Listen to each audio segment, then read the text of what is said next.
नमस्कार दोस्तों, आप सब लोगों का एक नई वीडियो में हार्दिक स्वागत है। आज की वीडियो में देखेंगे सुपर टेट 2026 के लिए विज्ञान के 50 महत्वपूर्ण प्रश्न लेकर आए हैं। इससे पहले हम लेकर आ रहे थे सुपर 30 और इसमें हम शामिल कर रहे हैं 20 एक्स्ट्रा प्रश्न लिए गए, तो टोटल आप लोगों को 50 महत्वपूर्ण प्रश्न देखने को मिल जाएंगे। तो सभी प्रश्नों को देखना है। विज्ञान के ये सभी के सभी टॉप 50 सेलेक्टेड मोस्ट इम्पॉर्टेंट, यानी आपके एग्ज़ाम के लिए बहुत ही ज़्यादा इम्पॉर्टेंट महत्वपूर्ण होंगे। तो चलिए वीडियो को स्टार्ट करते हैं और अपना स्कोर बताइएगा 50 प्रश्नों में कितने प्रश्न आपके सही हो पाए हैं। ठीक है, तो पहला प्रश्न आप लोग यहाँ पर देख पा रहे हैं, दिया गया है जीव विज्ञान का जनक किसे कहा जाता है। तो जीव विज्ञान का जनक किसे कहा जाता है, तो क्वेश्चन नंबर 1 का यहाँ पे राइट आंसर आप देंगे। ठीक है, तो 1 का यहाँ पे राइट आंसर हो जाएगा ऑप्शन ए हो जाएगा, अरस्तु को जीव विज्ञान का जनक यानी फादर ऑफ बायोलॉजी कहा जाता है। अगला प्रश्न देखेंगे, प्रश्न संख्या है 2। बायोलॉजी शब्द का प्रयोग सबसे पहले किस वैज्ञानिक ने किया था। तो बायोलॉजी शब्द जो है सबसे पहले किस वैज्ञानिक ने किया, क्वेश्चन नंबर 2 का यहाँ पे राइट आंसर हो जाएगा ऑप्शन सी हो जाएगा, लैमार्क तथा देखिए ट्रेविरेनस। ठीक है, तो यहाँ पर ऑप्शन सी हमारा राइट आंसर हो जाएगा। अगला प्रश्न देखेंगे, प्रश्न संख्या 3। वनस्पति विज्ञान का जनक किसे कहा जाता है, यानी बॉटनी का जनक, फादर ऑफ बॉटनी। तो आपको बताना है वनस्पति विज्ञान का जनक किसे कहा जाता है। क्वेश्चन नंबर 3 का यहाँ पे राइट आंसर हो जाएगा ऑप्शन बी हो जाएगा, थियोफ्रेस्टस। नाम याद रखेंगे, थियोफ्रेस्टस। अगला प्रश्न देखेंगे, प्रश्न संख्या यहाँ पर है 4। आधुनिक वनस्पति विज्ञान के जनक कौन हैं। ठीक है, मॉडर्न बॉटनी। तो आपको बताना है क्वेश्चन नंबर 4 का राइट आंसर हो जाएगा ऑप्शन बी हो जाएगा, कार्ल लिनियस। नाम याद रखिएगा, कार्ल लिनियस। अगला प्रश्न देखेंगे, प्रश्न संख्या यहाँ पर है 5।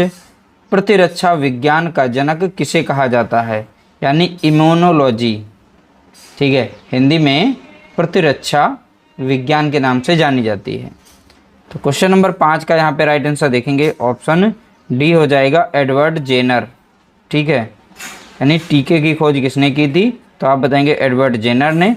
वही यहाँ पर है प्रतिरक्षा विज्ञान का जनक पूछा जाएगा तो आपको बताना है एडवर्ड जेनर ने।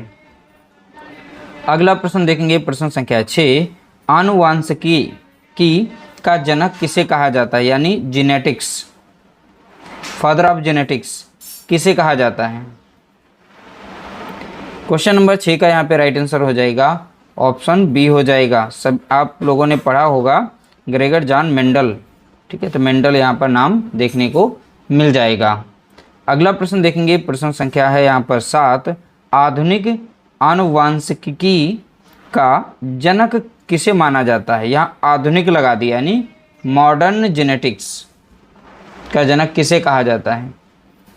क्वेश्चन नंबर 7 देखिए इंपॉर्टेंट प्रश्न है, तो 7 का यहाँ पे राइट आंसर हो जाएगा ऑप्शन ए हो जाएगा, टी.एच. मॉर्गन। ठीक है, तो राइट आंसर क्या होगा तब आप बताएंगे ऑप्शन ए, टी.एच. मॉर्गन। अगला प्रश्न देखेंगे, प्रश्न संख्या 8। कोशिका विज्ञान के जनक कौन हैं। तो आपको बताना है कोशिका विज्ञान के जनक कौन हैं। तो 8 का यहाँ पे राइट आंसर हो जाएगा ऑप्शन बी हो जाएगा, रॉबर्ट हुक। ठीक है, तो रॉबर्ट हुक जो कोशिका विज्ञान के जनक के रूप में जाने जाते हैं। अगला प्रश्न देखेंगे, प्रश्न संख्या है 9। देखिए उत्परिवर्तन सिद्धांत, इसे हम म्यूटेशन थ्योरी के रूप में जानते हैं। तो आपको बताना है उत्परिवर्तन सिद्धांत के जनक कौन हैं। ठीक है, तो क्वेश्चन नंबर 9 का यहाँ पे राइट आंसर हो जाएगा ऑप्शन बी हो जाएगा, ह्यूगो डी व्रीज। ठीक है, तो ऑप्शन बी यहाँ पर करेक्ट आंसर हो जाएगा। अगला प्रश्न देखेंगे, प्रश्न संख्या है 10। कवक विज्ञान का जनक किसे माना जाता है। तो आपको बताना है कवक विज्ञान का जनक किसे माना जाता है।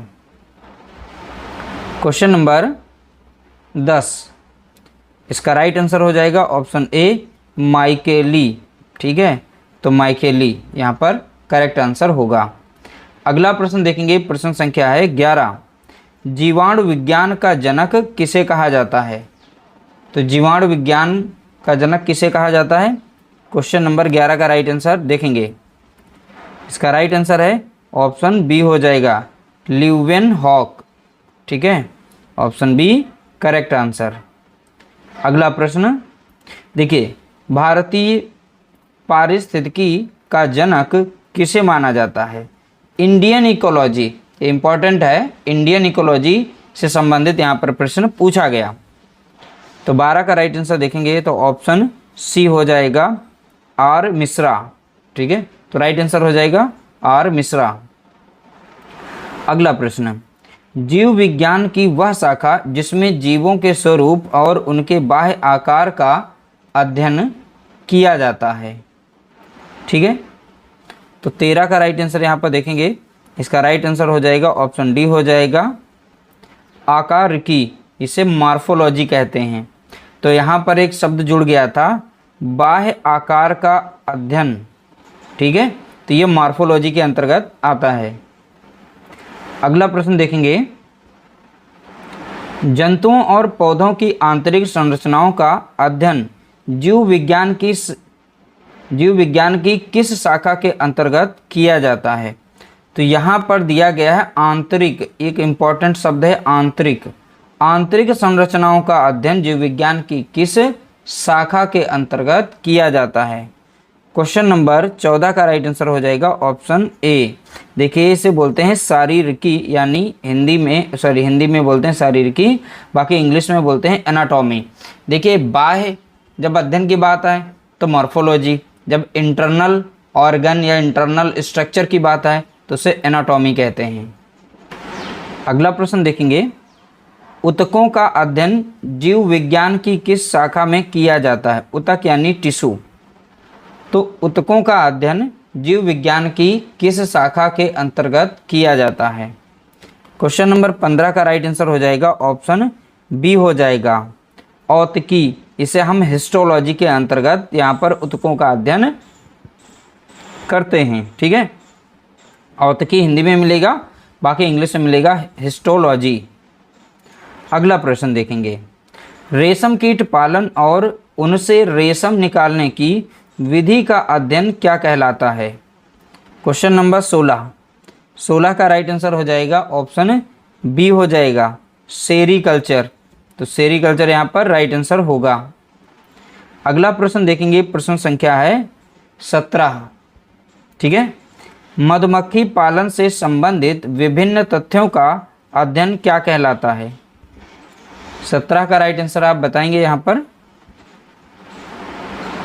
ठीक है, इसका राइट आंसर है एपीकल्चर। अब मधुमक्खी पालन दिया गया है तो एपीकल्चर है। ठीक है, इंग्लिश भी याद रखिएगा, हिंदी में भी याद रखना है। अगला प्रश्न देखेंगे, फलों का अध्ययन जीव विज्ञान की किस शाखा में किया जाता है? प्रश्न संख्या 18 का राइट आंसर हो जाएगा ऑप्शन बी हो जाएगा, पोमोलॉजी। ठीक है, तो फलों का अध्ययन जो होता है किसके अंतर्गत किया जाता है? तो आप बताएंगे पोमोलॉजी के अंतर्गत किया जाता है। अगला प्रश्न देखेंगे, रुधिर यानी कि रक्त की संरचना एवं कार्य का अध्ययन क्या कहलाता है? प्रश्न संख्या 19 का यहाँ पे राइट आंसर हो जाएगा ऑप्शन बी हो जाएगा, हिमेटोलॉजी कहलाएगा। क्या कहलाएगा? हिमेटोलॉजी। तो हिमेटोलॉजी के अंतर्गत रुधिर की संरचना एवं कार्य का अध्ययन किया जाता है, रुधिर यानी कि रक्त। अगला प्रश्न, तंत्रिका तंत्र की संरचना एवं कार्यों का अध्ययन क्या कहलाता है? प्रश्न संख्या 20। तो 20 का यहाँ पे राइट आंसर हो जाएगा ऑप्शन डी हो जाएगा, न्यूरोलॉजी कहलाएगा। क्या कहलाएगा? तो आप बताएंगे न्यूरोलॉजी। अगला प्रश्न देखेंगे, प्रश्न संख्या 21। कोशिका की खोज सन 1665 में किस वैज्ञानिक ने की थी? तो आपसे यहाँ पर पूछा जा सकता है कि कोशिका की खोज किस सन में की गई, तो आप यहाँ से प्रश्न का आंसर दे सकते हैं 1665, लेकिन किस वैज्ञानिक ने की थी? तो 21 का यहाँ पे राइट आंसर बताएंगे। इसका राइट आंसर हो जाएगा ऑप्शन बी, रॉबर्ट हुक ने की थी। किसने की थी? तो आप बताएंगे रॉबर्ट हुक ने। अगला प्रश्न देखेंगे, प्रश्न संख्या 22। रॉबर्ट हुक द्वारा किया गया कोशिका का अध्ययन उनकी किस पुस्तक में प्रकाशित हुआ था। अब देखिए बहुत ही महत्वपूर्ण प्रश्न यहाँ पर पूछा गया। तो 22 का यहाँ पे राइट आंसर देखेंगे, इसका राइट आंसर है ऑप्शन सी। देखिए माइक्रोग्राफिया ये पुस्तक है, किसके द्वारा लिखी गई थी, तो आप बताएंगे रॉबर्ट हुक। तो रॉबर्ट हुक द्वारा किया गया कोशिका का अध्ययन उनकी किस पुस्तक में प्रकाशित हुआ, तो बताएंगे Micrographia, option C right answer. अगला प्रश्न देखेंगे, प्रश्न संख्या है 23। कोशिका के केंद्रक की खोज 1831 में किसने की थी। ठीक है, तो 23 का यहाँ पे राइट आंसर देखेंगे तो ऑप्शन बी हो जाएगा, रॉबर्ट ब्राउन ने की थी। तो कोशिका के केंद्रक यानी न्यूक्लियस की खोज किसने की, तो रॉबर्ट ब्राउन ने की। अगला प्रश्न देखेंगे, जीव द्रव देखेंगे कि खोज 1835 में किसके द्वारा की गई थी। तो जीव द्रव की खोज 1835 में किसके द्वारा की गई, तो 24 का यहाँ पे राइट आंसर आप बताएंगे। इसका राइट आंसर है ऑप्शन ए। देखिए फेलिक्स यहाँ है डुजार्डिन। ठीक है, तो फेलिक्स डुजार्डिन यहाँ पर याद रखिएगा। अगला प्रश्न, लाइसोसोम की खोज 1957 में किसने की थी। तो 1957 में लाइसोसोम की खोज हुई थी, लेकिन यह खोज किसके द्वारा की गई थी। 25 का यहाँ पे राइट आंसर देखेंगे, इसका राइट आंसर है ऑप्शन बी यानी डी डुवे, याद रखिएगा डी डुवे। ठीक है, ऑप्शन बी राइट आंसर। अगला प्रश्न, जीन शब्द का प्रतिपादन 1909 में किस वैज्ञानिक ने किया था। तो 26 का यहाँ पे राइट आंसर हो जाएगा, ऑप्शन बी हो जाएगा जोहानसन। किसके द्वारा, तो आप बताएंगे जोहानसन के द्वारा। अगला प्रश्न, सबसे छोटी कोशिका का उदाहरण कौन सा है। 27 का यहाँ पे राइट आंसर हो जाएगा ऑप्शन डी माइकोप्लाज्मा। तो ये याद रखिएगा सबसे छोटी कोशिका का नाम, तो आप बताएंगे माइकोप्लाज्मा। अगला प्रश्न देखेंगे, सबसे बड़ी कोशिका किसकी होती है। तो सबसे बड़ी कोशिका का भी नाम पूछा जा सकता है। तो 28 का यहाँ पे राइट आंसर देखेंगे तो ऑप्शन बी हो जाएगा शुतुरमुर्ग पक्षी के अंडे की, जिसे हम ऑस्ट्रिच एग के नाम से जानते हैं। अगला प्रश्न, प्रश्न संख्या है यहाँ पर 29, पादप कोशिका भित्ति। ठीक है, तो पादप कोशिका भित्ति मुख्य रूप से किसकी बनी होती है। 29 का यहाँ पे राइट आंसर देखेंगे, इसका राइट आंसर है ऑप्शन ए सेलुलोज की बनी होती है। किसकी, तो आप बताएंगे सेलुलोज की। ऑप्शन बी या ऑप्शन हमारा पहला राइट आंसर होगा। अगला प्रश्न देखेंगे, प्रश्न संख्या 30, कवकों की कोशिका भित्ति किसकी बनी होती है। बात आती है कवक यानी फंजाई। तो फंगस की जो कोशिका होती है, तो कोशिका भित्ति किसकी बनी होती है। तो यहाँ पर 30 का राइट आंसर देखेंगे और 30 का राइट आंसर यहाँ पर बताएंगे। इसका राइट आंसर हो जाएगा ऑप्शन बी काइटिन की बनी होती है। किसकी, तो काइटिन याद रखिएगा। अगला प्रश्न देखेंगे, प्रश्न संख्या है 31, निम्नलिखित में से किसे कोशिका का ऊर्जा घर कहा जाता है, यानी पावर हाउस ऑफ सेल के नाम से किसे जाना जाता है। प्रश्न संख्या 31, इसका राइट आंसर है option B mitochondria. Right answer mitochondria. अगला प्रश्न देखेंगे, प्रश्न संख्या है यहाँ पर 32, लाइसोसोम को आत्महत्या की थैली क्यों कहा जाता है। सुसाइड बैग के नाम से जानी जाती है। ठीक है, तो 32 का यहाँ पे राइट आंसर देखेंगे, ऑप्शन सी हो जाएगा। इसमें 24 प्रकार के जल अपघटक एंजाइम पाए जाते हैं जो स्वयं का पाचन कर सकते हैं। सबसे जो सटीक आंसर होता है यहाँ पर ऑप्शन सी है। अगला प्रश्न देखेंगे, प्रश्न संख्या यहाँ पर है 33। ठीक है, कोशिका में प्रोटीन संश्लेषण का मुख्य कार्य कौन सा कोशिकांग करता है, जिसे प्रोटीन की फैक्ट्री भी कहा जाता है। तो प्रोटीन की फैक्ट्री के नाम से कौन फेमस है, किसे जाना जाता है। तो 33 का यहाँ पे राइट आंसर देखेंगे हो जाएगा राइबोसोम। राइट आंसर क्या होगा, तो आप बताएंगे राइबोसोम। अगला प्रश्न देखेंगे, प्रश्न संख्या है यहाँ पर 34। देखेंगे अंतः प्रद्वी जालिका यानी ER, इंडोप्लाज्मिक रेटिकुलम कहते हैं इसे इंग्लिश में, इंडोप्लाज्मिक रेटिकुलम के किस प्रकार पर राइबोसोम पाए जाते हैं जो प्रोटीन संश्लेषण के लिए उत्तरदायी हैं। अब देखिए दो प्रकार के ER होते हैं, इसे इंडोप्लाज्मिक रेटिकुलम कहते हैं। एक तो हो गया SER, एक हो गया RER, यहाँ पर दिया ही गया है। देखिए S मिस होता है स्मूथ, क्या होगा स्मूथ एंडोप्लाज्मिक रेटिकुलम, और R मिस होता है यहाँ पर रफ एंडोप्लाज्मिक रेटिकुलम। ठीक है, तो हमें यहाँ पर बताना है राइबोसोम किस पर पाए जाते हैं। प्रोटीन संश्लेषण इसमें से किया जाता है, बट ये किसके द्वारा यहाँ पर किया जाता है। अभी प्रोटीन का पढ़ा था, राइबोसोम के द्वारा किया जाता है, लेकिन जिस पर पाए जाएंगे राइबोसोम उसी के द्वारा तो किया जाएगा, तो आपको यहाँ पे बताना है। तो 34 का यहाँ पे राइट आंसर देखेंगे ऑप्शन बी हो जाएगा, जो खुरदरा होता है यानी रफ वाले पर। तो R से ही याद रखिएगा, राइबोसोम भी होता है और R से रफ भी होता है, तो इसे एक ट्रिक के रूप में याद करिएगा। राइबोसोम किस पर पाए जाते हैं, RER वाले पर, तो यानी अंतः प्रद्वी जालिका इसे हिंदी में कहते हैं और RER इसे इंग्लिश में कहते हैं। बाकी ऑप्शन में इंग्लिश वाला जो ऑप्शन दिया जाएगा उसमें आपको इसमें मिलेगा रफ एंडोप्लाज्मिक रेटिकुलम ऑप्शन मिलेगा, उसे पढ़ लीजिएगा। अगला प्रश्न देखेंगे, प्रश्न संख्या 35। पौधों में वह कौन सा लवक है जिसमें पर्णहरित यानी क्लोरोफिल पाया जाता है और जो प्रकाश संश्लेषण में सहायक है। ठीक है, तो 35 का यहाँ पे राइट आंसर देखेंगे, तो 35 का राइट आंसर हो जाएगा ऑप्शन सी हो जाएगा, यानी हरित लवक, जिसे हम क्लोरोप्लास्ट के नाम से जानते हैं, इसी में क्लोरोफिल पाया जाता है।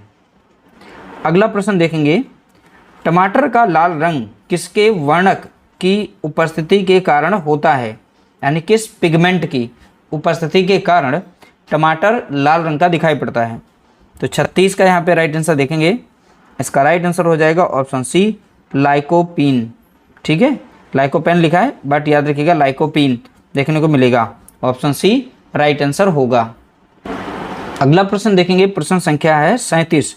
चुकंदर में निम्नलिखित में से कौन सा वर्णक पाया जाता है। अब चुकंदर में कौन सा वर्णक पाया जाता है, तो 37 का यहाँ पे राइट आंसर देखेंगे, 37 का राइट आंसर हो जाएगा ऑप्शन बी हो जाएगा, बीटानिन पाया जाता है।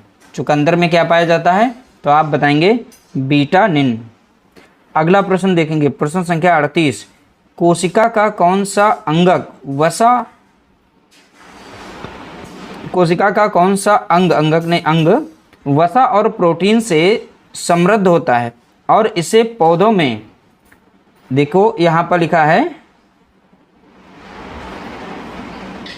डिक्टियोसोम भी कहा जाता है। क्या कहा जाता है, डिक्टियोसोम।